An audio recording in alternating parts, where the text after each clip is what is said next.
In the novel set in Las Vegas, Luke Dalton, owner of the Silver Crescent Casino, engages in a high-stakes poker game against Benedict Cartwright, with the deeds to their respective properties on the line. Driven by a desire to avenge his father's death, which he attributes to Benedict's father, Luke risks losing his prized casino or gaining control over the Cartwright family's cherished bar, Howlin' at the Moon. The tension-filled game serves as a backdrop for resolving deep-rooted family feuds and personal vendettas. Intertwined with this dramatic conflict is a passionate romance between Luke and Giselle, a woman who unexpectedly becomes his sole non-werewolf lover. Their relationship evolves amidst a series of humorous, sensual and emotionally charged encounters, including an erotically charged scene involving chocolate, which deepens their connection and complicates their lives further. As the story unfolds, it's revealed that Giselle belongs to a werewolf community, adding a layer of secrecy and the challenge of navigating interspecies relationships. Despite initial hesitations and cultural differences, Luke finds himself drawn to Giselle's world and fascinated by her unique nature. Their bond is tested when Giselle's werewolf identity is revealed, causing Luke to reassess his feelings and consider the implications of loving someone from a different realm. The narrative also touches upon themes of acceptance, trust, and the power of love to bridge seemingly insurmountable gaps. Luke's journey from seeking revenge to considering a life intertwined with Giselle and her werewolf kin reflects a transformation in his character and his willingness to embrace the unknown. Parallel to the romantic storyline, there's a subplot involving mysterious photographs delivered to Luke, hinting at a larger conspiracy or secret tied to both families' pasts. This adds suspense and intrigue to the plot, suggesting unresolved issues from previous generations that continue to impact the present. Ultimately, the novel combines elements of romance, suspense, and personal growth, culminating in a realization that love can transcend boundaries and lead to unexpected adventures. Through their relationship, Luke and Giselle demonstrate the power of love to overcome prejudice, societal expectations, and even supernatural barriers, offering a hopeful message about the potential for understanding and unity. Chapter 1. Everyone in Vegas who'd heard about tonight's poker game said Luke Dalton was crazy, as he sat across the table from Benedict Cartwright in a staged venue. That provided room for 200 paid spectators. Luke briefly questioned his own sanity, but regardless of the game's outcome, the status quo would change, and that was all he cared about. He challenged Benedict to this winner-takes-all poker game, the deed to Luke's Silver Crescent Casino against the deed to Cartwright's neighboring bar Howlin' at the Moon. The casino was worth 20 times more than the bar, but the moon was a Cartwright family treasure, a Vegas landmark built 30 years ago by Harrison Cartwright, Benedict's late father.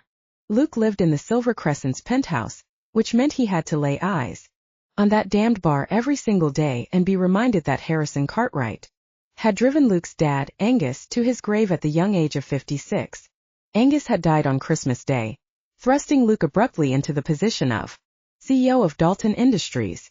The feud between Angus and Harrison must have taken its toll on both men, because Harrison had died a week later on New Year's Eve. For 3 long months Luke had struggled with the pain of living next to a Cartwright property. Tonight he'd either win it and then maybe even bulldoze the building, or he'd lose the Silver Crescent and change his place of residence. Either way worked for him, but he'd prefer to win. They'd been at it for almost 2 hours, with the piles of chips shifting back and forth across the table.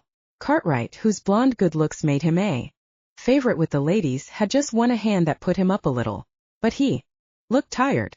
Luke experienced an unwelcome flash of empathy for the guy who'd also just lost his dad. Benedict's twin brother Vaughn, older by 2 minutes and a born leader, had inherited the bulk of the Cartwright holdings, which had surprised no one. Benedict, the happy-go-lucky brother, had been given the bar, which also had surprised no one. Benedict was a natural at bar ownership, and business was booming. But he'd also eagerly accepted Luke's challenge, which made Luke wonder if Benedict was sick of looking at the Silver Crescent and being reminded of the feud that had likely hastened his own father's death. It hadn't always been this way between the two families. Angus Dalton and Harrison Cartwright had once been best friends who'd enjoyed weekly poker games. Their fortunes had grown and so had the stakes. They'd started betting real estate. They'd regularly traded Vegas properties, and neither had seemed to worry about it much. The families had socialized. As a teenager, Luke had shot hoops with Benedict and Vaughn. But one night, Angus and Harrison must have become bored with their usual wagers. That's all anyone could figure, since Harrison had taken a dare and bet his premier holding the Silver Crescent. He'd lost. Harrison Cartwright had loved that casino more than any of his establishments, except for Howlin' at the Moon. For the first time in their long history, Harrison had accused Angus of cheating. Enraged by the accusation, Angus had vowed never to play with his old rival again, which meant Harrison couldn't win back his beloved casino. What followed had become Vegas legend. Harrison had tried every trick in the book to avoid turning over the deed. The legal battle had been long and costly on both sides. In the end, Angus had been awarded the casino and had asked the judge to throw in the bar too as compensation for his pain and suffering. The judge had refused. As the dealer shuffled the cards in preparation for the next hand, Luke glanced toward the group of onlookers who supported him, which represented about half the crowd. His little sister Cynthia had shown up. Although he appreciated the support, he couldn't look at his brilliant, beautiful sister without gnashing his teeth. She should be finishing her final semester at Yale right now. He understood that grief over their dad's death had sidelined her, but he couldn't even get her to promise she'd go back in the fall. She was on track to graduate magna cum laude, for crying out loud. Yet she was determined to abandon her studies and become a showgirl. On top of that, for the past month she'd been hanging out with Bryce Landry, a high-stakes gambler from Frisco. Landry was with her now, in fact. Whenever Luke thought about his little sister throwing away a promising future, he felt sick to his stomach. He had no clue how to convince her to finish school either. His mother was no help. Her grief had been so profound she couldn't bear to stay in Vegas or even in the States, so she was currently living in Provence. The only good news was that Cynthia had set her heart on being a showgirl at the Silver Crescent. Specifically, she wanted to dance with the Moonbeams, an ensemble created by Luke and Cynthia's mother years ago. Cynthia's sentimental streak was a mile wide, apparently. In any case, he'd be the one to hire her. She wasn't happy that he'd refused, but at this point it was his only line of defense. If he lost the Crescent tonight, the Cartwrights might discontinue the Moonbeam show, but even if they kept it, chances were slim they'd hire a Dalton. Taking a slow, even breath, he scooped up his hand and glanced at it. He kept his expression blank as the betting began. Nothing in his behavior indicated that the hand he had been waiting for had finally arrived. He had aces over kings. Even better, the cards in his hand denied Cartwright the possibility of a royal flush. He reeled his line out slowly, raising the bets at a steady pace. Finally Luke shoved all his chips to the center of the table. All in. Benedict Cartwright was going down. The sharp pang of empathy struck again. He forced himself to ignore it. Only a slight twitch in Benedict's right eyelid betrayed his nervousness as he pushed his chips forward. Call. He laid out 3 queens and 2 kings. Not bad, but not enough. Luke laid his cards on the table. Howlin' at the Moon now belonged to the Dalton family. For one long, agonizing moment, his gaze collided with Benedict's. The shock and pain in his adversary's eyes was tough to see, and Luke looked away again. He didn't want to know how bad this was for the guy, but he was afraid that look of devastation would haunt him, at least for a while. After a collective gasp from the crowd, the mood shifted. Some cheered and others cursed and called for a rematch. Luke shook his head. He had what he wanted, a change in the status quo. In the midst of the chaotic scene, he heard something odd, a distinct and very canine snarl. Maybe someone had brought a service dog into the room, but he couldn't see an animal anywhere. Yeah, maybe he was going crazy after all. After her flight from San Francisco landed at McCarran, Giselle Landry hopped the trolley for an open-air ride to the Illusions Hotel and Casino at the far end of the Strip. The Werewolf exclusive establishment had been the Cartwright Pack's flagship property ever since Harrison Cartwright had lost the Silver Crescent to a human named Angus Dalton in a poker game. A hotel for werewolves in the heart of Vegas had been a daring idea when Harrison had built the Silver Crescent years ago. The other 2 establishments in the country that catered exclusively to wers were in more remote areas. One was a resort on an island in Puget Sound, and the other was outside of Denver, a sprawling lodge where Giselle had attended WorkCon 2012. Everyone in the werewolf world had understood the significance of losing this urban hotel. But the humans hadn't realized that major panic had ensued. The hotel had been designed for werewolves, complete with werewolf-friendly entrances and exits that would make no sense to a human guest. When Harrison Cartwright had owned the Silver Crescent, humans who tried to book a room had been told the hotel was full. Humans could gamble in the casino but only registered guests could enter the hotel lobby. While Harrison had fought the deed transfer in court, werewolf crews had reconfigured the rooms, doors, and elevators so that human guests would never dream it had been anything other than a normal Vegas hotel. Humans had no idea that werewolves lived and worked among them and had vast financial holdings in all major cities in the world. Giselle didn't believe they ever should know, although a faction in the werewolf community was pushing for a full reveal. With help from a team of lawyers, Harrison had stalled long enough that the renovations had been completed by the time the court awarded the Silver Crescent to Angus Dalton. Most important of all, the underground tunnel to Howlin' at the Moon had been blocked off. Giselle had been in touch with Angus's son Vaughn for the past several weeks, as she debated whether to come to Vegas. Once she'd made the decision, he'd offered to send a limo to the airport to pick her up, but she'd opted for the trolley. Between the open car and the overcast sky, maybe she could pretend she was still in her city by the bay instead of in Vegas looking for her AWOL brother Bryce. But Vegas would never pass for Frisco.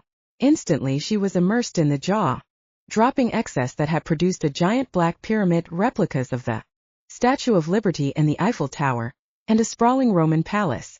The trolley rolled by the 40-story Silver Crescent, a glittering tower of reflective glass with hundreds of quarter-moon windows lining the facade and giant chrome quarter-moons on either side of the gleaming entrance.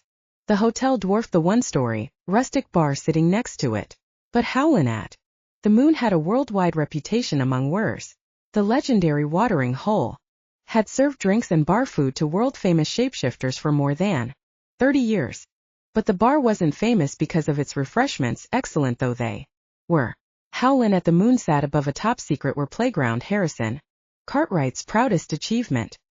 He'd claimed to be excavating the site 4 stories deep so that he could put in a foundation that would support a hotel someday if he took the notion to build one there.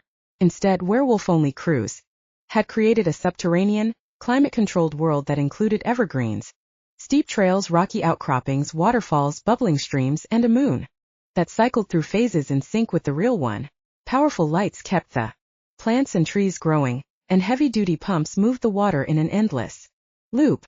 Harrison had been hailed as a genius for creating a secure place for werewolves to run in the heart of Sin City. The stark landscape surrounding Vegas offered precious little cover for a wolf. Anyone spotting one or more of the large animals would most likely alert wildlife experts, destroying any hope of secrecy. Besides, the playground was climate-controlled, a real plus for a discriminating wolf wearing a thick fur coat. Giselle had seen the place once. She and 2 of her female friends had gone on a road trip that included one night at the Silver Crescent in Vegas. After checking into their room, they'd all shifted and used the special paw controls on the elevators to access a tunnel connecting the hotel with the bar. They'd arrived in an anteroom 1 level below the bar. Lockers lined the walls, which had puzzled Giselle at first until she realized that bar patrons who wanted to use the playground would need a place to shift and store their clothes. Harrison had thought of everything. She and her friends had pushed through a revolving door at the far end of the locker room and had stared in amazement. They'd entered another world, one bathed in moonlight, scented with evergreen, and filled with the sounds of rushing water and the hoots of an owl. Once they'd recovered from their sense of awe, they'd romped through that pretend forest, howling and yipping like teenagers. She smiled at the memory of it and wondered if she'd have time to go while she was here. What a great way to release some of the tension created by her brother's dereliction of duty. The trolley moved on, gliding past rippling neon and flashing billboards, promising riches beyond compare. A river of pedestrians seeking those treasures eddied in and out of the elaborate pleasure domes lining the busy thoroughfare. Giselle searched their faces, as if she might spot Bryce in the crowd. His hair, dark red like hers, made him fairly easy to see, especially because he was tall. He was here somewhere. He'd said so, and although he could be a royal pain, he didn't lie. He'd texted every few days to let the family know he was okay, but he'd ignored all requests or demands in the case of her father to return home. She'd decided not to let him know she'd flown down. Not yet anyway. He wouldn't be happy that she'd come to drag him back, and ideally she'd like to make her plea in person rather than over the phone. Maybe she could arrange to run into him and catch him off guard. Whenever she thought of Bryce, she alternated between being worried and being royally pissed, although she was familiar with his pattern of going along with the program until something hit him wrong and he bolted. This particular incident had lasted way too long, more than 7 months in fact. He had to know how severely his juvenile stunt had impacted her and the rest of his pack. He was slated to be the next Landry Alpha and had duties as a result. Giselle had ended up covering for him in addition to handling her job as the pack's chief financial officer. She wanted him home, preferably before he did something terminally stupid. She wasn't terribly surprised that he'd left. At first the plan to mate with Miranda Randolph, heir to the Randolph winery fortune, had been his idea, but the two packs, especially the two sets of parents, had jumped in and taken over. Whenever Bryce felt pushed, he simply abandoned the field. Giselle had to figure out a way to coax him back, even if the Miranda situation was ruined forever. Members of the Landry pack, including their parents, were talking about making Giselle the next alpha, and she didn't want. The political maneuvering required of an alpha didn't appeal to her at all. She'd much rather crunch numbers than settle pack disputes, which meant she had to find Bryce. According to Vaughn, Bryce wasn't staying at Illusions or frequenting any of the usual werewolf haunts, including Howlin' at the Moon. That probably meant he was spending all his time with humans, and that worried Giselle more than anything else. She prayed he hadn't embraced the new and dangerous idea of Wer's mating with humans. After leaving the trolley and entering the soothing ambience of the Illusions lobby, she registered and surrendered her suitcase to the bellman. She'd brought a small one, figuring she wouldn't be there long. Giselle's nose told her the area was human-free, which probably meant no humans were allowed through the front door. So, then only Wers would be able to enjoy the 3-story atrium filled with evergreens and a babbling brook. In some ways the lobby echoed the playground underneath Howlin' at the Moon. Giselle didn't have time to stand around and admire the beauty of it, though. She was a werewolf on a mission. Once in the elevator she called Vaughn, whose office was on the top floor of the building. "Welcome to Las Vegas, Giselle. The front desk notified me that you'd checked in." Vaughn had the quiet authority of a seasoned alpha, although he couldn't be much older than Giselle, who just turned 28. He'd assumed his father's role with confidence. He'd chosen a suitable mate years ago, and now a baby was on the way. A grandchild that poor Harrison would never see. "I have checked in," Giselle said. "Are you free to see me?" "Absolutely. Come on up whenever you're settled. Is the suite okay?" "I'm sure it is, but I haven't been there yet. I'm in the elevator headed for your floor." "Okay, good. We have a lot to talk about. Have you had any texts from Bryce today?" "No." "Has something happened?" Her heart rate picked up. "He was seen at a poker game last night." She sucked in a breath. "Where?" "I'd rather tell you about this in person. I'm nearly there." A few minutes later, a receptionist ushered her into Vaughn's office. Looked more like a mountain hideaway than command central for Cartwright Enterprises. Beamed ceilings sheltered rustic furniture created from peeled logs, and a gas fire flickered on a stone hearth. A wall of windows looked out on the strip, but otherwise the room could have been part of a ski lodge in Aspen. Vaughn came around from behind his hand-carved desk. "It's great to finally meet in person." He took her hand in both of his. He was a good-looking wer, with dark brown hair and the kind of solid build typical of strong werewolf males. "Same here. I appreciate your support in this, Vaughn, especially because you must have a ton of issues you're dealing with." "Yeah." His smile was tinged with sadness. She gazed at him with sympathy. "Your dad was so young." "Yeah. Only 57. I keep expecting him to come walking through that door." "Was this his office?" "Yes, and I always loved it, so I've kept things the way he had them." He gestured to a couple of overstuffed easy chairs in front of the fireplace. "Please have a seat. Can I get you anything?" He walked over to a wet bar along the wall next to the windows. "Wine? Mixed drink? Something to eat?" "Nothing for me, thanks." She settled into a comfy leather chair. "You're sure?" He sounded disappointed. She glanced toward the wet bar, where he was in the process of returning 2 glasses to the shelf. I'm sure, but if you want something, go ahead. Guess I was hoping to have somebody to share a drink with. He turned. Shauna. Can't because of the baby, and it's been a rough 24 hours. She realized then what she might have noticed right away if she hadn't been so caught up in her own problems. Despite his crisp white dress shirt, his Ralph Lauren tie, and what were probably designer slacks, Von Cartwright didn't have it together this afternoon. His hair was mussed, and without the smile he'd given her earlier, she was able to see the anxiety lurking in his gray eyes. What's happened, Vaughn? Vaughn rocked back on his heels. Well, that wasn't just an ordinary poker game last night. It was a special event between 2 players, one of them being my brother Benedict and the other being Luke Dalton. So it was a Cartwright-Dalton rematch? Now she knew why Bryce had been there to watch. He loved to gamble, and he'd been fascinated with the Cartwright-Dalton feud. Exactly. Dalton put the silver Crescent on the line, and Benedict thought he could win it back. Would that even be worth doing? I can't imagine the cost of renovations to create what you had there before. Yeah, it would be pricey, but we'd make it back in no time by restored access to the moon and the playground. But that's a moot point.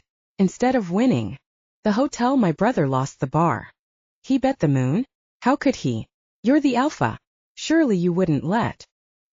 He inherited it. Vaughn sounded exhausted. Unfortunately, it was his to lose. I got pretty much everything else, but my dad willed the bar to Benedict, who really is a natural at running it. Or was. Now it's owned by a human. What about the playground? He blew out a breath. Handled as best we could. The transfer of ownership didn't take place until this morning. We had crews working all night. They drained the water, turned off everything except the automatic lights for the plants and the drip system, and reconfigured the entrance. Now it looks like a blank wall instead of the door that used to be there. Will the plants be okay? Should be. I certainly can't let them die. For one thing, it would make one hell of a mess under there. Giselle couldn't even imagine. Can you buy it back? Not today, but I plan to keep trying. I spent the entire morning over at the moon making offers that would give my CFO cardiac arrest if he knew. Dalton wouldn't budge. He said that having a Cartwright property next to the silver Crescent was too painful for him after his father's death. I suppose it was. Oh, I don't doubt it. Benedict hated seeing a Dalton property next to the moon. He thought he'd win and we'd get the silver Crescent back. This is horrible, Vaughn. She wondered how this would affect the Alpha's relationship with his twin brother. Where's Benedict now? I don't know. He supervised the work last night and let me know it was secure, but I haven't heard from him since. Turns out I'm not the only one with family issues, though. Before I left the bar this morning, Dalton's little sister Cynthia showed up and they got in a huge fight. She told him she was disappearing for a while so she could spend quality time with her new boyfriend, who happens to be someone you know and love. Good Lord. Giselle squeezed her eyes shut. Are you saying the new boyfriend is my brother? Afraid so. She groaned and let her head fall back against the plump chair cushion. I'll take you up on that drink, Vaughn. And forget the girly stuff. Give me scotch on the rocks. Chapter 2. After the embarrassingly public fight with Cynthia, Luke retreated to the office of his recently acquired bar and shut the door. She'd obviously thought that after he won the bar he'd be in a celebratory mood and would magnanimously agree to hire her as a moonbeam. She'd figured wrong, but arguing with her had taken the shine off his poker victory.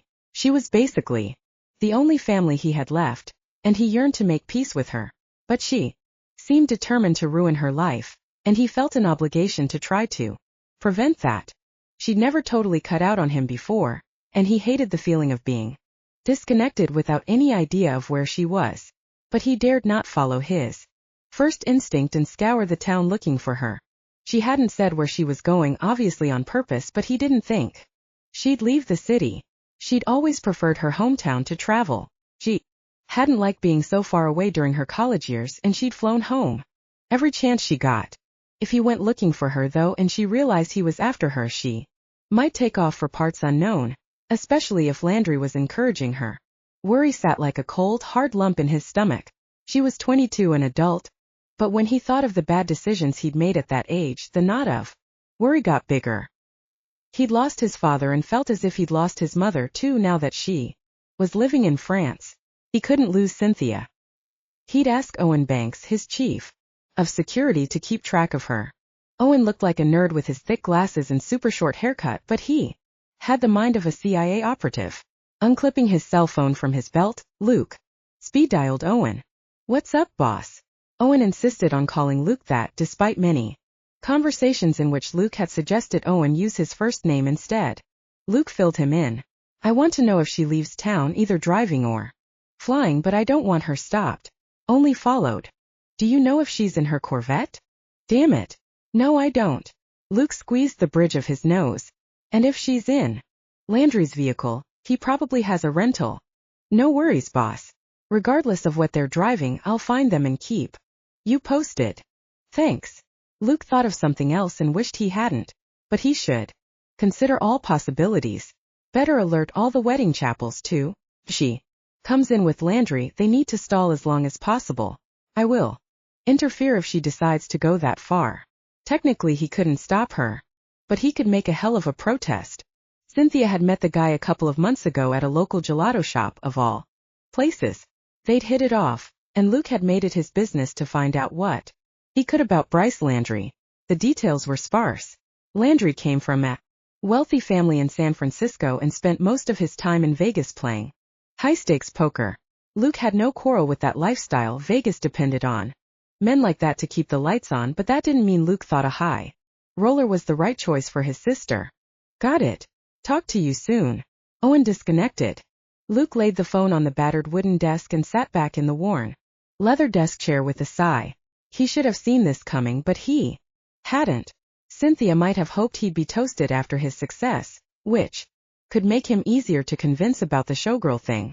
Curiously, he hadn't been as elated about winning the bar as he'd expected to be, and he hadn't touched a drop of liquor all day. So he'd been stone-cold sober when she approached him. Good thing he'd needed his wits about him. Of course she'd asked him for the 100th time to let her perform with the moonbeams, even though she could have signed on with any of the casinos just to spite him. Her only goal was performing with the signature act created by their mother, Felicia. Felicia had been a dancer before her marriage to Angus, and afterward she'd supervised the hiring and helped with choreography. Luke could understand that Cynthia had been starry-eyed at 15, but he'd expected that by now she would have grown out of it. Instead, they'd had a blowout fight when she arrived after the poker game, and he'd refused her request again. Although he was only 8 years older than his sister, sometimes he felt 100 years older, and this was one of those days. He had to be both father, mother, and brother to her, and he was doing a piss-poor job of it. Although he couldn't blame his dad for dying, he wished his mom had stuck around to help deal with Cynthia. No, he didn't. Not really. Felicia Dalton had never been particularly maternal. She'd loved her husband passionately, and Angus had spoiled her rotten. Her grief when he died had threatened to suck both her children under. Luke had been secretly relieved when she decided to move to a little cottage nestled among fields of lavender in Provence. A couple of her friends had already flown over for visits. He'd been way too busy to go, but Cynthia kept saying she would. She hadn't, though, because she really did avoid travel as much as possible. A few weeks ago, he'd called his mother and asked her to talk Cynthia out of her obsession with the moonbeams, but his mother couldn't see the problem with letting her do it. Sometimes he wondered if he should just say to hell with it and put his sister in the moonbeams lineup. He tried to imagine himself giving up the struggle, and it hurt his soul. He'd think of his dad, who'd been so proud of announcing that his daughter was attending Yale. He hadn't cared that she hadn't chosen a profession yet. She was one smart cookie, he'd say, and he'd had every confidence she would pick an exciting career in her own time. Well, she had, and performing with the moonbeams was it. She'd admitted today she'd only attended Yale to please their father. She'd always planned to follow in their mother's dancing footsteps. But he had to believe she wouldn't have pulled this disappearing act if she hadn't fallen in with Landry. The more he thought about it, the more he became convinced that the guy was encouraging her to push the envelope. Otherwise, why disappear with him? Why not go alone? Landry appeared to be an accomplice of some kind, and if he was, then he'd just made an enemy of Luke Dalton. A knock sounded on the door. Luke. He recognized the voice of Chuck Stevens, a friend since grade school and his CFO for Dalton Industries. Chuck had tended bar all through college and he'd offered to oversee the operation this first day. Come on in, Chuck. Chuck opened the door and stuck his head in. Sorry to bother you. Figured you came in here to be alone. Luke waved a hand. I could probably use some company. What's up? Are we running out of booze already? Nah, still plenty. But, somebody's here to see you. I'm not sure if you want to see her though. Cynthia. Luke leaned forward so fast the chair creaked. No, sorry. This lady's name is Giselle. He paused. Giselle Landry. Landry. Luke gazed at his friend. Is this some weird coincidence? No. She's Bryce Landry's sister. Luke stood. Good. This is good. Maybe she'll have some insights into the situation. Well, shoot. A tall redhead with green eyes walked into the office. I was hoping you'd have some insights. Luke stared at her. He was very afraid his eyes had widened, but he managed to clamp his jaw so it wouldn't drop. As he took in the sight before him, all rational thought ceased. This Giselle Landry had to be the most beautiful, sexy woman he had ever seen. She was exactly his type, long legs, adorable freckles and fiery hair. Looking at her, he felt a wave of desire that almost knocked him over. But one Dalton mixed up with a Landry was more than enough. He wasn't about to make it 2 for 2. Giselle hadn't thought to ask Vaughn to describe Luke Dalton. Vaughn wouldn't have given her any significant information anyway. He'd probably have said Dalton had dark blonde hair and blue eyes. He might have mentioned that the guy was about 6'2". Those facts wouldn't have prepared her for this man with broad shoulders, chiseled jaw, and the mesmerizing gaze of a movie star. His slightly unkempt, almost shaggy haircut only added to his sex appeal. A cotton dress shirt, open at the throat, and a snug pair of jeans signaled his disinterest in traditional business attire. This was the kind of guy who could, if he chose, to use his looks to get anything he wanted from a woman, and possibly from a who wasn't against human sexual connections, which she was. She didn't allow herself to be attracted to human males because she was opposed to cross-species mating, so why even go there? Her libido might not like that restriction, but too bad. The guy who'd brought her into the office glanced at Luke. Holler if you need anything. I will, Chuck. Thanks. Close the door on your way out. Right. Chuck pulled the door shut behind him.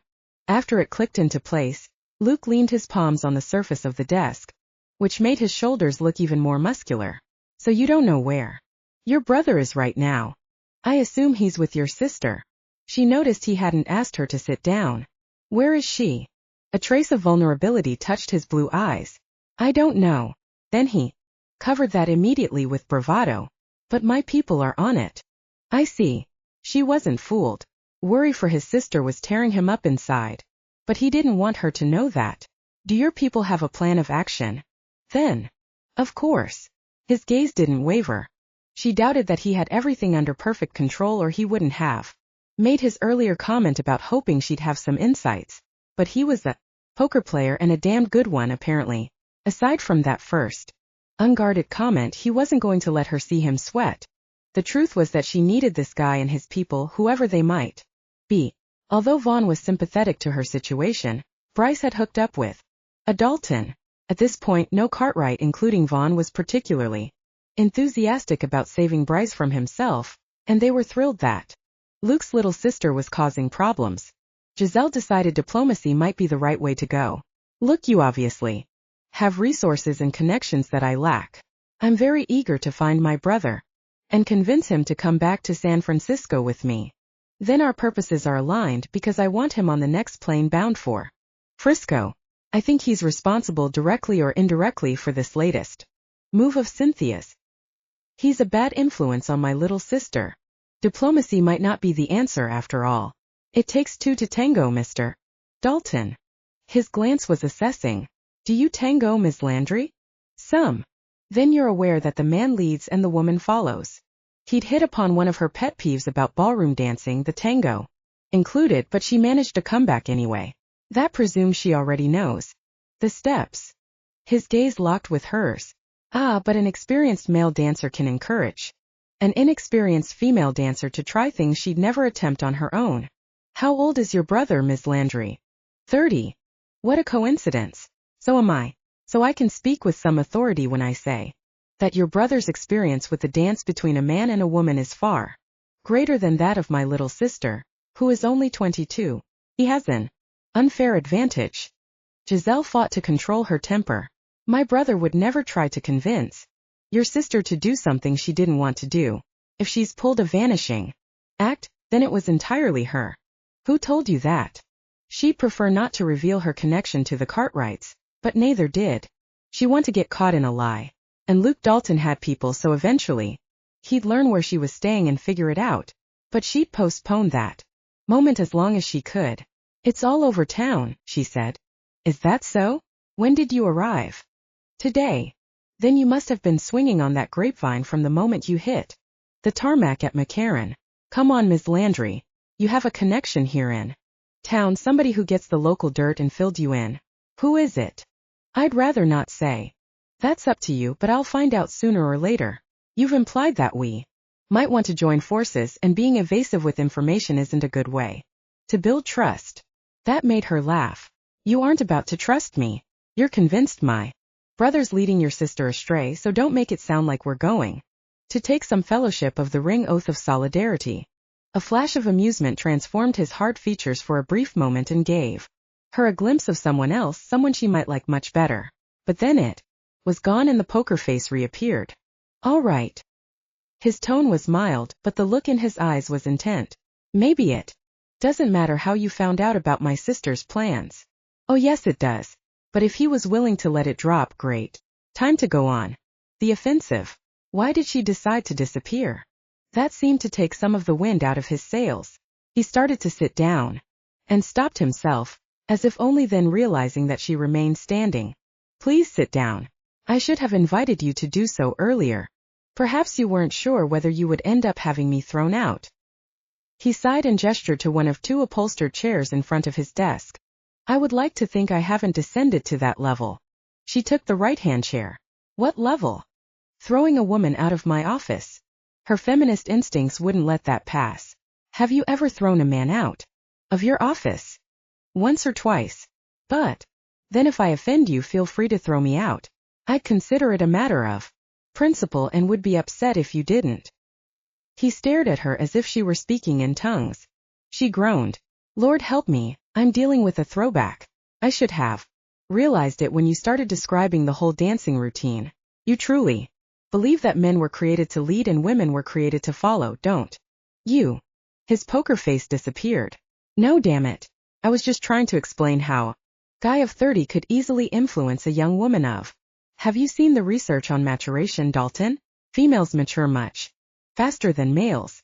I'd say a 22-year-old female is operating about even with a 30-year-old male, if not slightly ahead of him. Abandoning his stoic expression completely, he leaned across the desk and pointed a finger at her. Screw your research.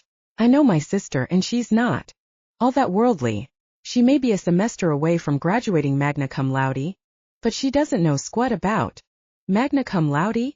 Giselle realized she might have to take this potential matchup more seriously. Bryce loved brainy females. From where? She hoped it was some no-name college with a total enrollment of 500. Yale. But that's beside the point. Actually, it's not beside the point at all. Giselle became more worried by the second. She must be very goal-oriented. Trust me, she is. Her goal used to be graduating with honors from Yale so she could make our father proud. Now that he's gone, she doesn't want to go back. She says that was his dream for her, and even attending classes there now would be too sad and painful. Poor kid. That's what I thought too. I was ready to cut her some slack. I figured if she gave it a few months she could manage to go back for the fall semester. She was so close. But she said no, she wasn't going back at all. She could change her mind. He shook his head. I doubt it. Giselle made a calculated guess. You're thwarting her new goal, aren't you? And that's why she's disappeared. He looked as if he'd been tasered. My God. His voice dropped to a whisper as he stared at a point beyond her left shoulder. That's it. Slowly his gaze returned to lock with hers. Thank you. She shrugged. Good guess. Brilliant guess. You don't even know her and you've hit upon the most important part of her personality. What are you, a shrink? Accountant. His eyebrows lifted. No kidding? You don't look like. Spare me. Accountants aren't all skinny nerds. And they're definitely not all male. Hacking her way through this guy's jungle of stereotypes would take some effort, but he had resources and it was clear his sister could pose a real threat to the future serenity of the Landry pack. She was also in desperate need of more information about said sister. Out of curiosity, what are you denying Cynthia that she wants so desperately? He sighed and leaned back in his chair. Okay, some background. Here's this kid, smart as a whip, straight A student, and my dad doted on her. He picked up a pen and laced it through his fingers. She got into Yale and he busted his buttons over that. Told all his cronies she'd be president someday. He worked the pen through his fingers as he talked.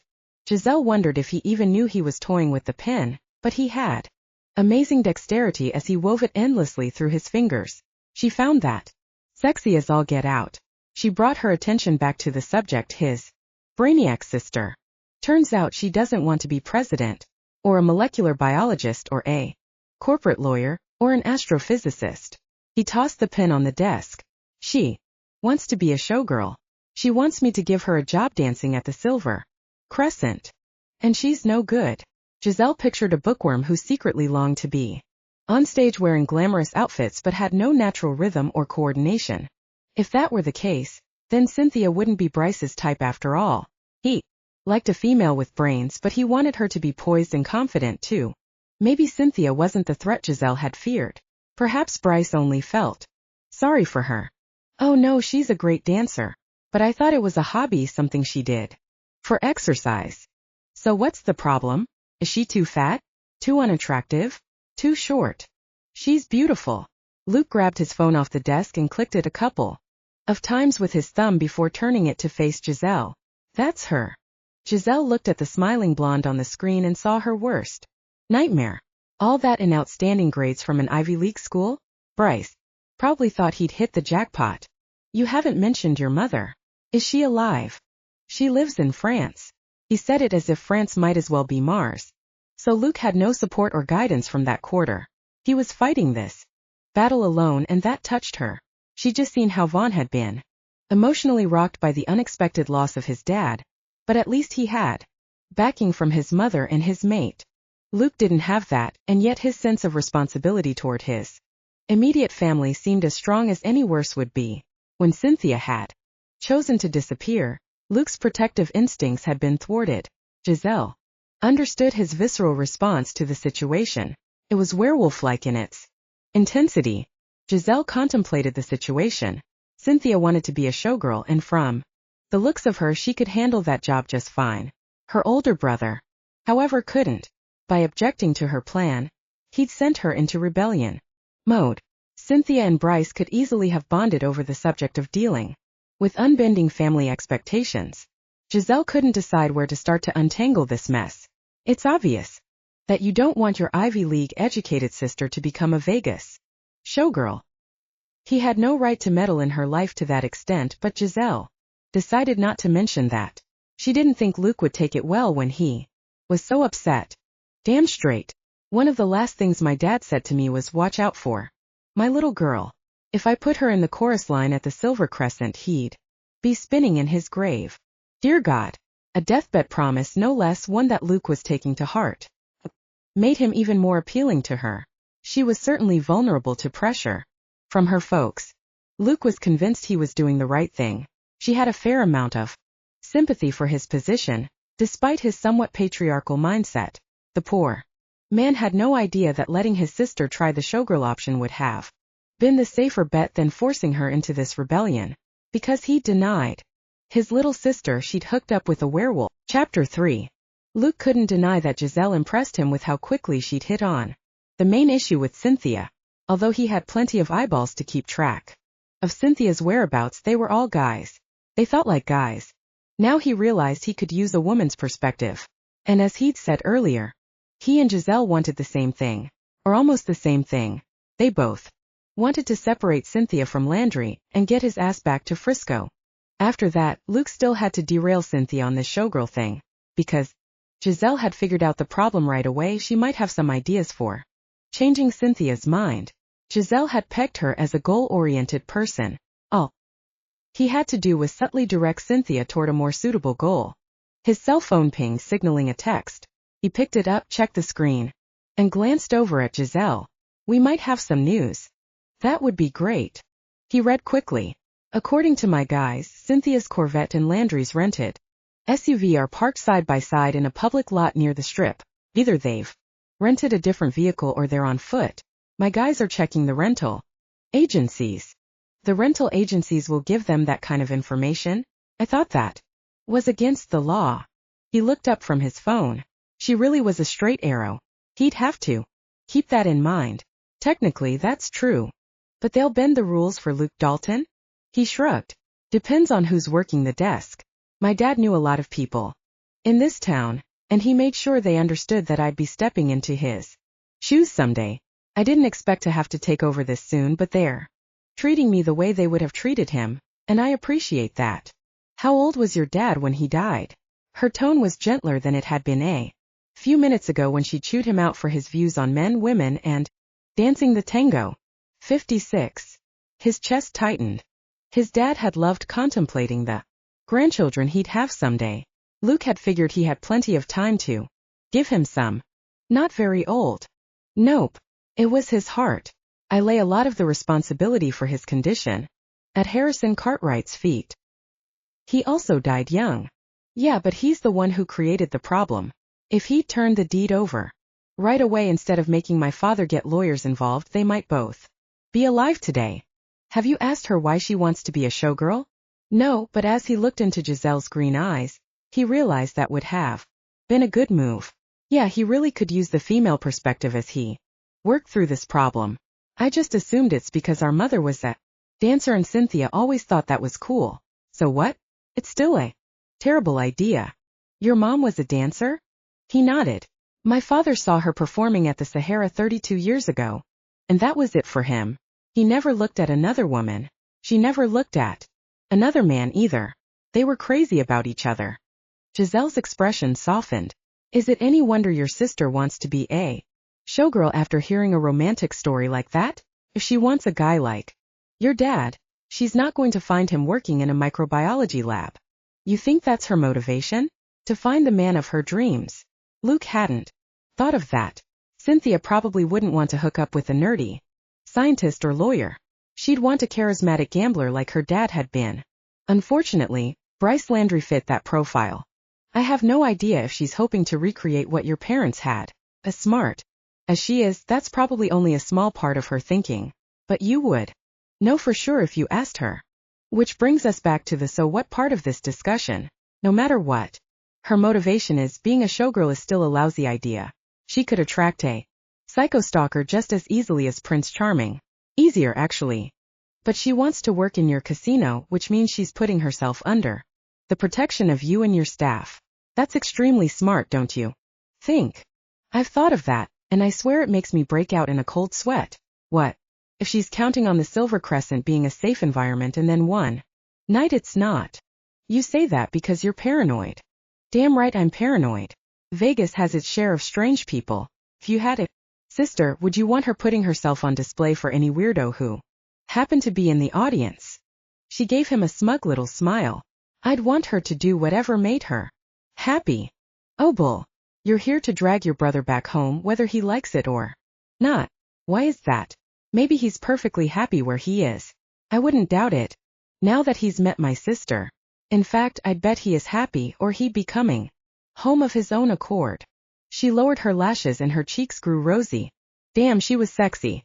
He really would have to watch himself around this woman. He'd already caught himself admiring the cut of her emerald green t-shirt, which gave him a tantalizing glimpse of cleavage. Her designer jeans fit her well too, and he was pretty sure she was wearing leather boots. She'd come in carrying a fringed leather jacket, which she'd laid across her lap when she'd taken a seat. She had the kind of style he admired, and that was dangerous.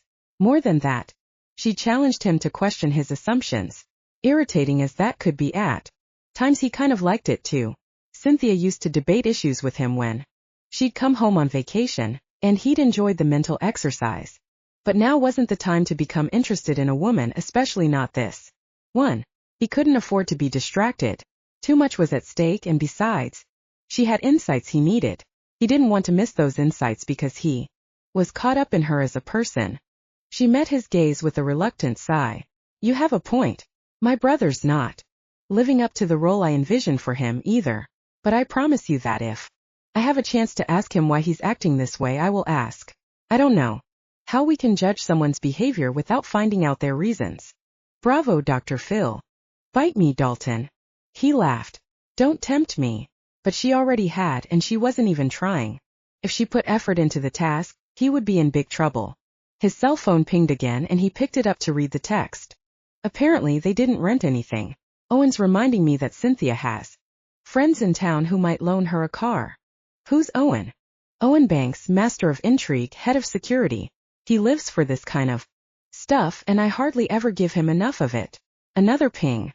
Well, there you go. He's done a rundown of Cynthia's friends, and all of them are still in possession of their cars. He knows all her friends? Are you telling me she's been under this kind of surveillance all her life? He glanced up, surprised at her horrified tone of voice. Yeah, probably. My dad was very protective. Why? Because if I were Cynthia, and thank God I'm not, I would deliberately disappear too. The poor girl's not allowed to breathe without being monitored by her father's henchmen, who are now your henchmen. He bristled. I think henchmen is a little harsh, don't you? These are security people. My family has a lot of money. That draws criminal attention. Especially in Vegas. We've always been at risk for things like kidnapping and ransom. Understandably, we want to avoid that. I hope you're not lumping my brother into that criminal element category. Her green eyes snapped with indignation. She went with him of her own free will. And he would never. Easy, Giselle. Easy. The fire in her eyes was compelling. I never meant to imply that your brother was a criminal.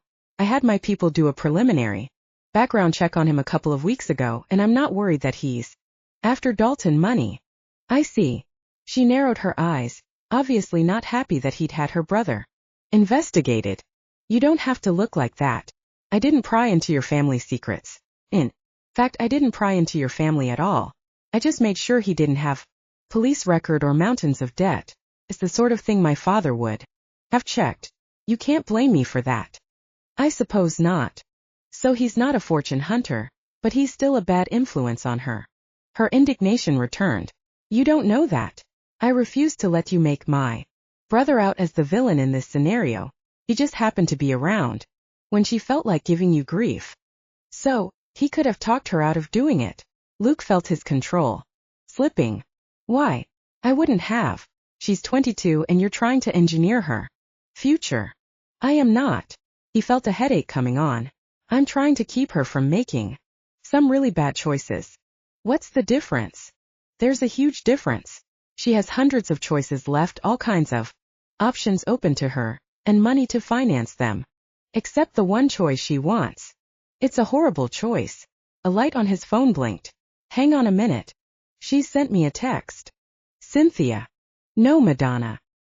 He heard the sarcasm in his voice and sighed. Sorry. Yet.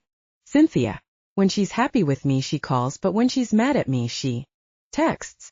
Probably because she knows you don't like it. Could be. He read the message through twice and swore under his breath. What does she say? God knows. Makes no sense to me. Here, I'll read it to you. She who pulls the sword from the stone claims a power all her own. Then she has a 4-digit number. He glanced up at Giselle. What the hell is that all about? She's sending you a riddle. A riddle? Sounds like it to me. She's inviting you to solve it. Why? He was completely at sea. Giselle took a deep breath. Well, I'd only be guessing. Please guess away. Cynthia's never sent me a riddle in her entire life. First of all, I think it's encouraging that she's communicating with you. You call this communicating? I call it trying to screw with me. Giselle smiled. Maybe that too. But at least she reached out, and knows something about this riddle business. That makes one of us. He had a sudden suspicion. Why do you know? For the first time since she'd come into his office, she looked uncomfortable. Bryce and I used to play riddle games all the time when we were kids. Aha. He pointed a finger at her. And you were so sure he wasn't influencing her. Now suddenly she's sending me riddles, which she's never done before. Where do you suppose she got that clever idea, From him. It's exactly the sort of thing Bryce would do. But maybe he's convinced her that she needs to keep in touch with you, and this is a way that appeals to her. You said she's smart. Oh, she's smart, all right. So is my brother. But what if he's trying to help straighten this out between you two? Wouldn't that be a good thing? Not if I have no effing clue what she's talking about. This isn't communicating. It's taunting. But if we solve the riddle, we might be getting somewhere. All right. He crossed his arms and leaned back in his chair. Go ahead, MS. Riddle expert. Solve it. He waited for her to admit she had no clue either. Instead she brightened.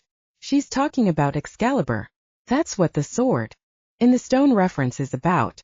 What if the number is a room there? What if the two of them have checked in and that's where they are? Luke shoved out of his chair, refusing to admit how surprised he was by the ease with which she had cracked his sister's code. I don't like the sound of that. I don't like it at all. I know what goes on in hotel rooms. Luke, she's 22. She's been away at college. Surely you don't think she's still a... I don't want to discuss it, but I am going over to Excalibur to see who's in that room. Are you coming with me? Sure. She stood and put on her leather jacket. We'll go on my motorcycle. That brought him up short. You're what? I rented a Harley to get around while I'm here. It's what I'm used to back home, and it's parked in Howlin at the Moon's patrolled lot. Or did you want to walk? No. Takes too long. The valet can bring my car around. We'll get there faster on my Harley. The rental company insisted on giving me an extra helmet. They seemed to think I'd have a passenger sooner or later. While I was here. Luke hesitated. He wasn't in the habit of surrendering control of his transportation. Cynthia won't expect you to be riding around on the back of a motorcycle. He had to admit he liked the way she thought. Okay, yeah, that's a good point. She's not the only one who can play games. He grabbed a denim jacket from the coat tree by the door and followed Giselle out of the office. As they walked together through the noisy bar toward the front door, Luke stopped to fill Chuck in on the proceedings. Chuck agreed to monitor the bar situation while Luke was gone. He turned back to Giselle and discovered that she was inspecting the decor with obvious interest. Ever been in here? Years ago with some friends. You must be happy about owning such a Vegas landmark. I expected to be happier about it. He surprised himself by saying that. You mean because of this business with your sister? That doesn't help, but after all the drama of the poker game, the actual ownership of the bar turns out to be anticlimactic. Maybe it hasn't sunk in yet. Maybe that's it. He started toward the double front doors with their oval insets of etched glass. Giselle walked beside him, and he couldn't help noticing that they moved with a similar rhythm. She was tall, about 5'8", without the 2-inch heels on her boots, but he was taller by about 6 inches. He'd always liked that ratio. Any woman who was shorter than 5'8" seemed small to him, probably because his mother and Cynthia were also around 5'8". In any case, he liked having some height advantage when he dated someone. Not that he was dating Giselle or ever would. He'd help her corral her brother, and that would be the end of that. She called him a throwback, and that wasn't so far off. He still believed in protecting those who were smaller and weaker than he was. That meant all children and most women. Definitely. Included Cynthia. He was still debating whether it included Giselle, especially after he saw the motorcycle. Any woman who blew into town and rented a black Harley might not need his protection. As he strapped on the helmet and goggles she handed him, he admired the practiced way she tucked her hair under her helmet, adjusted her goggles, and climbed on the bike. He admired her ass too. Was that a crime? Not in his world. What about you, though? He asked as he swung up behind her. Won't your brother suspect you're on a motorcycle? If that's what you always drive. Bryce doesn't know I'm here. She started the engine. Ah. He'd assume she would have warned him that she was on the way. Knowing she didn't telegraph her punches was valuable information and increased his respect for her. Planning to sneak up on him, are you? I guess you could say that. Ready. Anytime you are. Now was not the time to admit he'd never been on a motorcycle before. All his buddies had either owned one or had at least ridden on one, and somehow he'd missed the experience. Once the teenage years had passed, he'd lost the urge to try it. But it couldn't be that hard. You might want to hang on. I'll be fine. If you say so. She zoomed into traffic and he damn near fell off. Grabbing her around the waist, he straightened. Holy hell, but the woman could drive this sucker. He wouldn't say she took unnecessary chances, but she did. Some impressive maneuvering through traffic. It was an exhilarating ride, but if he hadn't been holding on to her, he might have been left somewhere in the middle of the road. To be fair, she'd warned him, and he'd been too macho to listen. He might not want to make that mistake again. Chapter 4. After parking the bike, Giselle finger-combed her hair as she walked with Luke through Excalibur's lobby toward the elevators. Her senses were on overload. She'd forgotten that regular casinos were extremely loud and exceedingly smelly. Humans loved their perfume and shaving lotion, and for some reason they loved it more in Vegas than anywhere else. She'd forgotten that the only time she'd visited, she and her friends had stayed at the Silver Crescent, so they'd been surrounded by otherwores who used only light scents. If they used any at all. The slot machine noise had been muted there too. Now that she stood in front of the elevators at Excalibur, she remembered touring the Strip with her buddies. The noise and heavy perfume had driven them out of each casino after only a few minutes. Now she was about to step into a crowded elevator, something she avoided even in San Francisco, although the humans didn't seem as fragrant there. Maybe the cool breezes blew it all away. Not so in Vegas. Taking a deep breath, she held it as she got on the elevator with Luke. Then she prayed for a fast elevator. That didn't stop at every floor. Her prayers went unanswered. Eventually she had to breathe or pass out, and when she sucked in a lungful of whatever all the humans had splashed on themselves or sprayed in their hair, she grew dizzy. She must have staggered because a strong arm came around her shoulders and supported her against an equally strong body. Taking shallow breaths, she gazed at her feet and leaned against Luke. That sensation almost made up for the smelly elevator. She'd bet good money that he had a top-notch workout room at the Silver Crescent, and he paid regular visits to it, because she hung out with werewolves she was used to. Well-built males were seldom allowed themselves to get soft, but she couldn't help being a little fascinated by the muscle definition on this particular human. She didn't often have a chance to check out that kind of thing. Maybe she could consider it research. Wers like to imagine that they were physically superior to humans, and most times that was true. But Luke Dalton rivaled the physique of the male Wers. She'd known. Not only that, he smelled good. In this swampland of artificial smells, Luke gave off a clean, refreshing scent with a subtle underlying note of male musk. She blinked. Unless her nose was mistaken, and it never was, Luke was more than a little sexually aroused. She detected his interest from the moment they met, but it was far more pronounced now. How interesting. She should ignore that fact because she had similar chemistry going on, although his human sense of smell wouldn't be able to detect it, especially with a olfactory disaster going on in this elevator. When they finally reached their floor, Luke guided her out. Her legs wobbled, but he supported her by keeping his arm firmly around her shoulders. Okay, you're almost the color of your shirt. How romantic. But then she didn't want romantic. She wanted someone to help her with the business at hand, which was locating her brother and his sister. Sorry, I get a little overwhelmed in crowded spaces. That's okay. Take your time. If they're here, they won't get by us. Well, unless they take the fire stairs, and if they're willing to hike down that many floors, then I say let 'em. She nodded as she drew in relatively fresh air, at least compared to the elevator. The hallway wasn't so bad. The carpet was new and stank to high heaven, but she could deal with a single smell better than 15 competing ones. I admit I'm not a fan of crowded elevators myself. He rubbed her upper arm with gentle strokes. We probably should have skipped that one and taken the next. We don't even know if they're here. His touch, combined with his rich baritone, temporarily mesmerized her. In her vulnerable state, she had the strongest urge to turn in his arms and snuggle against his broad chest. She could verify for certain now his first instinct was to protect, a trait he shared with werewolves. She shouldn't be looking for reasons to like him, but she couldn't seem to help herself. Obviously his protective instinct could get out of hand and lead to controlling behavior.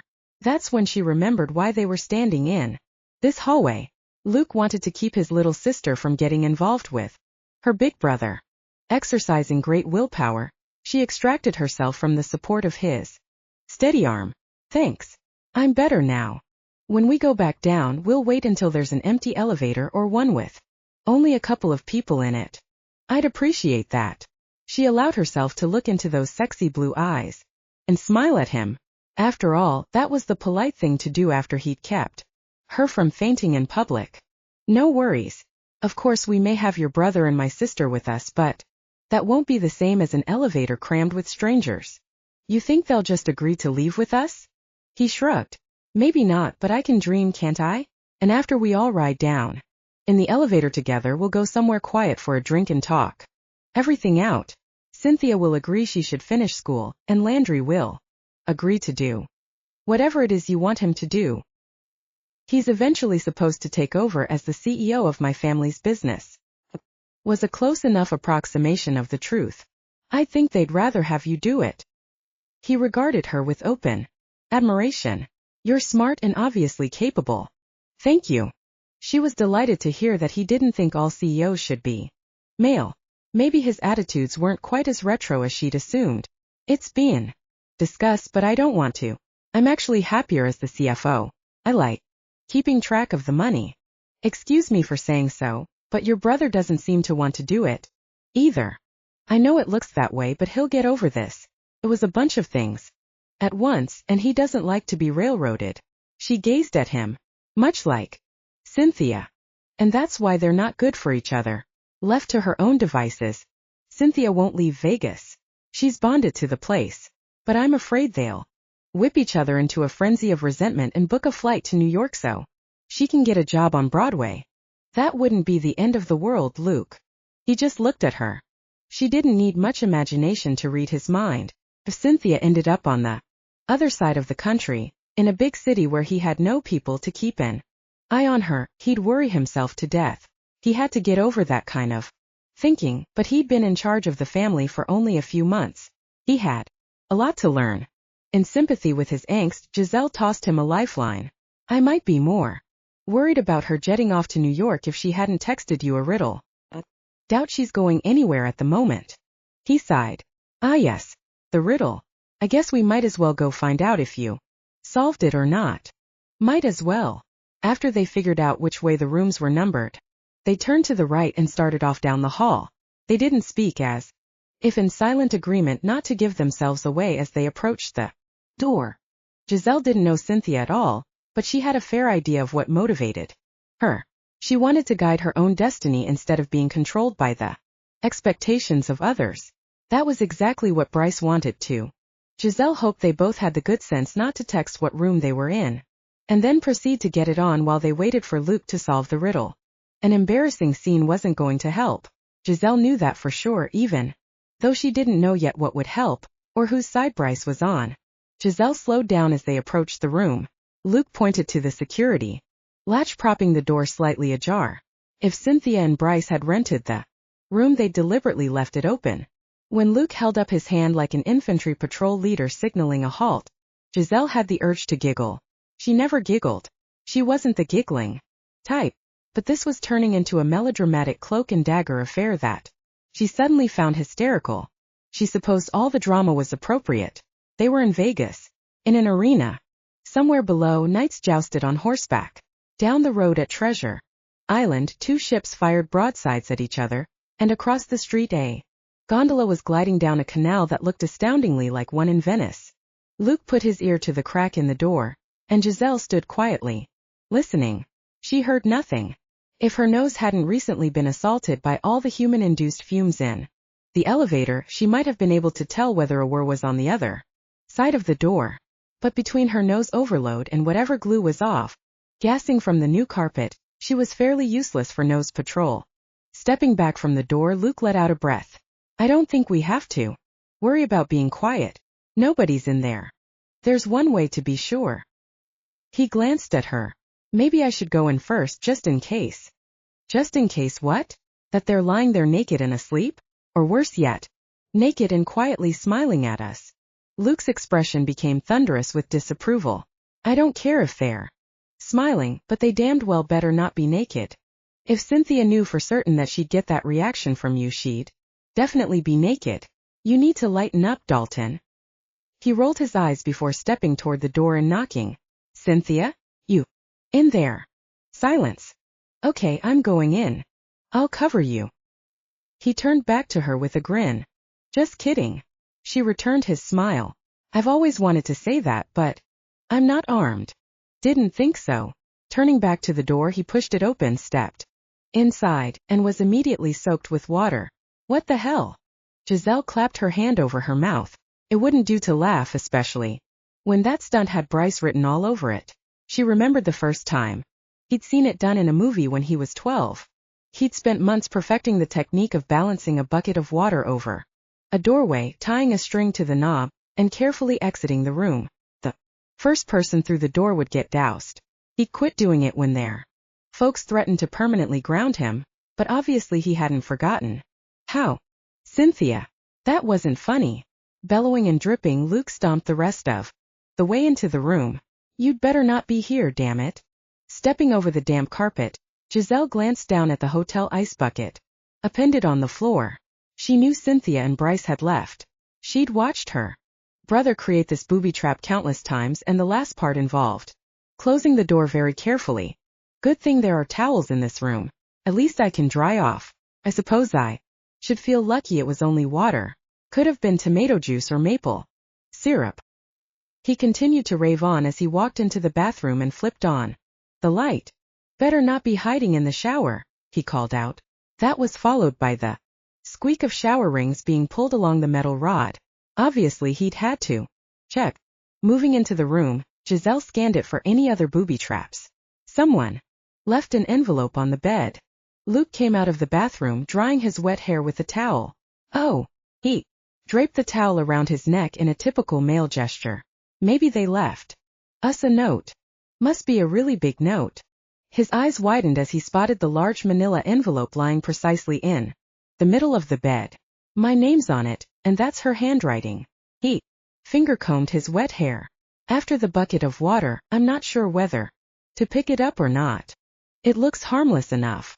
Giselle was dying of curiosity. It does. Oh, what the hell? He grabbed the envelope, and when nothing happened, he blew out a breath. Sometimes an envelope is just an envelope. Prying open the flap, he pulled out a glossy studio shot of a little blonde girl in a pink tutu. Oh shit. There was a definite catch in his voice. I should have guessed it would be something like this. How old was she in that picture? 3, maybe 4. He cleared his throat. Her age is probably written on the back. He flipped the picture over. Someone, probably his mother, had written Cynthia's name in a flowing script and underneath had added her age. 3.5. Below that, in a much bolder hand, someone had scribbled, "You're all wet, Luke Dalton." Giselle pressed her lips together to keep from smiling. Apparently Luke could tell she thought it was funny. Oh yeah, that's hysterical. Giselle met his gaze. It's clever, pointed, and harmless. And it communicates that she still wants to engage you in a discussion of sorts.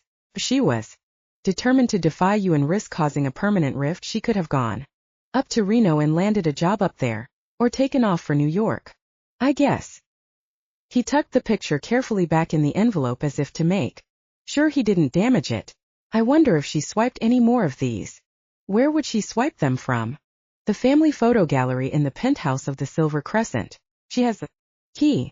Your family moved to the Crescent? Yep. My father, mother, and Cynthia all lived in the penthouse. They wanted me to live there too, but a 23-year-old usually doesn't care to stay in a bedroom down the hall from his folks. We compromised and I took an apartment 1 floor down. After Cynthia turned 18, she insisted on having the same arrangement I had. Is the penthouse vacant now? No, I live in it. My mom insisted that she wanted me to since she's now in France. It's a beautiful place and it shouldn't stand empty. Anyway, my father dedicated an entire room to professionally framed pictures of all of us at various ages. He held up the envelope. She would have had to cut the backing off to get this out. I hope she didn't do that to the whole batch. How many had to do with dance? A lot. She took lessons until she left for college. Giselle wondered if he realized that this was more than a hobby for his sister. She'd been dancing since she was 3, and now that her father wasn't around to disapprove, she had only to get past her big brother to have the career she dreamed of her whole life. That's going to bother me, wondering about those pictures. He looked over at Giselle.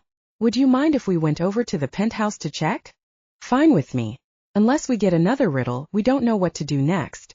Anyway, I know what to do next. Eat. I'm starving. How about you? Now that he'd mentioned food, she realized she was hungry. Sure, that sounds good. Excellent. I'll call Mr. Thatcher and have him bring us something from the main kitchen. He pulled out his phone again. Who's Mr. Thatcher? Our very English butler. He's been with the family for years. What would you like for dinner? I'm not picky. Anything. But you're from Frisco. Lots of vegetarians up there. Are you a vegetarian? No. Vegan? Nope. I'm a carnivore. I promise you. You're doing it again with a little smile. Did I say something funny? Not everyone from San Francisco is a vegetarian, you know. Guess not. You're okay with steak then? Absolutely. Do you like it rare, medium, or well? Definitely rare. Good. Me too. He placed his call to Mr. Thatcher and ordered 2 steak dinners with all the trimmings, a bottle of red wine, and 2 pieces of chocolate cake for dessert. It was a meal fit for a whir, and Giselle could hardly wait. Plus she wanted to see how the Silver Crescent had changed since she was last there. She and her friends must have been guests right before the Crescent became involved in the Cartwright/Dalton legal battle. Okay. He disconnected the call. We're out of here. Wait. Hold on a minute. Let me leave a tip for the maid. He dug in his back pocket for his wallet. But the carpet will dry and the room was barely used at all. Doesn't matter. They count on these tips, and if this room is easy to clean, the next one might be a total disaster. It's a tough job. They earn their money. You're right. They do. She liked the fact that he thought about the maids and thanked them. She was starting to like too many things about Luke Dalton, and that wasn't a good idea. No matter how much he appealed to her, he was still very much